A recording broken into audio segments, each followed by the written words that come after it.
প্রত্যেকদিন মানুষের বউ নিয়ে আকাম কুকাম করে, আজকে আমি ওর হাতে নাতে ধরছি।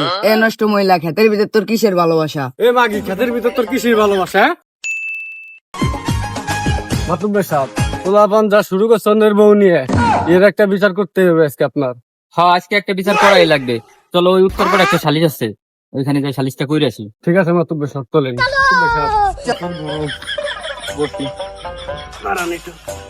ওই বেয়াদব, মাতুব্বা তুই না আমি, তুই এখানে বসিস কে?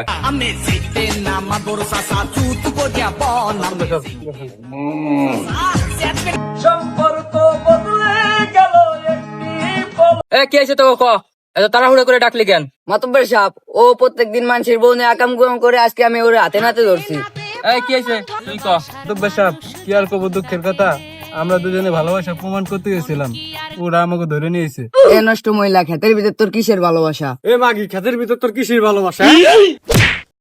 হ্যাঁ না, মাতুব্বা তুই না আমি। মাতুব সাহেব, ভুল হয়ে গেছে, কন্ট্রোল করবার পারিনি। তোদের ঘটনায় তো প্যাঁচ লেগে যাইতেছে, এখন কি করি আমি নিজেই তো ভাবে পাইতেছি না। যাই হোক, কিছু একটা তো সমাধান তোদের দেওয়াই লাগবে। এখন তোরা দুইজনে কি বলিস সেইটা কর। মাতুব্বার সাহেব, যেটা করলে ভালো হয় ওইটা করেন, কিন্তু অন্যের বউ আমার গলায় ঝুলাই দিয়েন না। শালা অন্যের বউ নিবি না তো আকাম করছিস কে? দিন দিন তোরা যা শুরু করছিস, তোদের জন্য তো এলাকায় মুখই দেখাইতে পারতেছি না। কিছুদিন ধরে তো আমার বই ঠিকঠাক মতো খুঁজে পাইতেছি না। মাতুব সাহেব, আমার একটু সন্দেহ লাগছে, আপনি যদি অনুমতি দেন তাহলে আমি ওই মাতারির মুখটা খুলে দেখতে পারি। ঠিক আছে, দেখ। মাতুব সাহেব, এটা আপনারই বউ। আর যাব না বেগুন তুলিতে। কিরে সাদিয়া, তুই হে নে।